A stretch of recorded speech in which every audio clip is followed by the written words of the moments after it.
Hola, bienvenidos a este video de métodos numéricos, donde vamos a hablar del método de Newton-Raphson. Este método de Newton-Raphson, como otros métodos que vimos en esta unidad, permite encontrar la raíz de una función, es decir, las abscisas x para las cuales tenemos f de x igual a 0. Vemos aquí un ejemplo de la gráfica de una función. Tiene dos raíces representadas aquí. Son los puntos donde la curva de la función cruza el eje x. En esta unidad hablamos de métodos cerrados y de métodos abiertos. Un método cerrado es un método en el cual se eligen dos puntos que tienen que encerrar a la raíz, y paso por paso se disminuye el intervalo entre estos dos puntos hasta tener una aproximación satisfactoria de la raíz. Por ejemplo, el método de la bisección, el método regula-falsi son métodos cerrados. Al contrario, tenemos también métodos abiertos, donde se eligen uno o varios puntos que no tienen que encerrar la raíz y permiten aproximar la forma de la función, la forma local de la función. Por ejemplo, el método de la secante, el método de Newton-Raphson o el método de Müller. ¿Cuál es la idea general del método de Newton-Raphson? En este método se aproxima localmente la curva de la función por su recta tangente. Es decir, que se elige un punto inicial, es decir, una aproximación inicial de la raíz, un punto m0 de abscisa x0 de imagen f de x0, y se calcula la pendiente de la recta tangente a la curva en este punto, que obtenemos simplemente calculando f' de x0. Como otros métodos que hemos visto en esta unidad, el método de Newton-Raphson es iterativo, es decir que partiendo de este punto inicial, m0, encontramos el siguiente punto correspondiente a la siguiente iteración, la iteración 1, que vamos a llamar m1. ¿Cómo se encuentra? Se encuentra la abscisa de este punto m1 donde la recta tangente en m0 encuentra el eje x.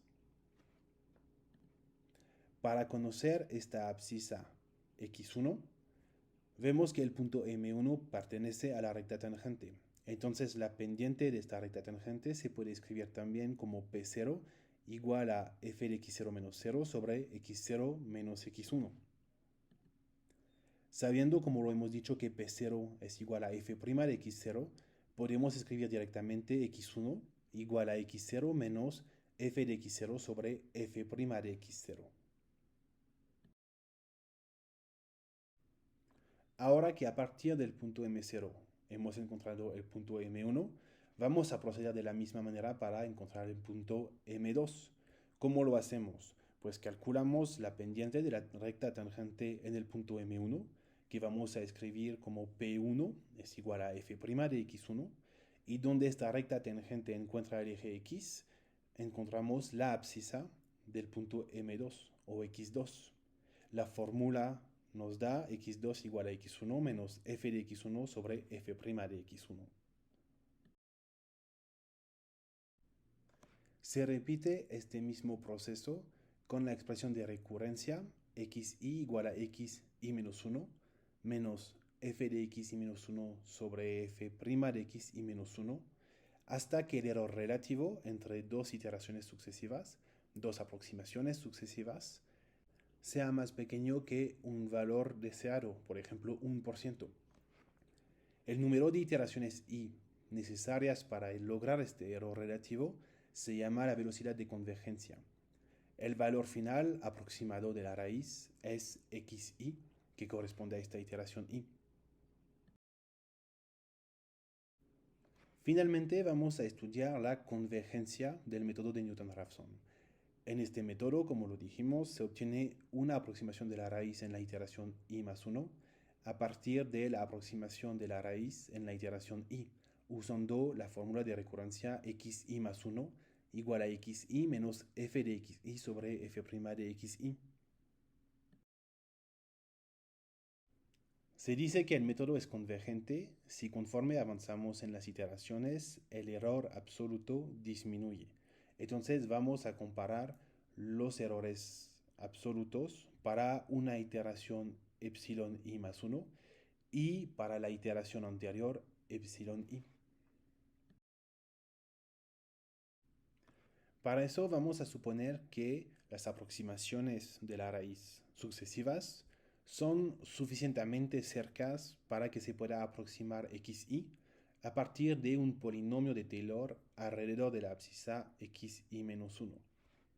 Es decir, que f de xi es aproximadamente igual a f de xi menos 1 más el espacio entre estas dos aproximaciones, xi menos 1, f' de xi menos 1, más el cuadrado de xi menos 1 sobre 2, f segunda de xi menos 1.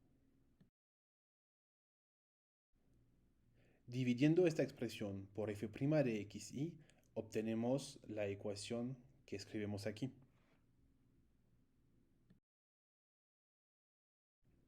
En esta expresión tenemos xi menos 1.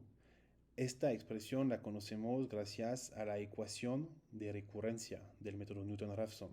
Así que podemos sustituir xi menos 1 nada más por menos f de xi menos 1 sobre f' de xi menos 1 y obtenemos la expresión que damos aquí.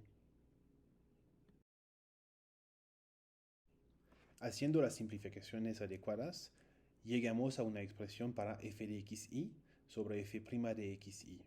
Y esta expresión es la que encontramos en el error absoluto epsilon i más 1.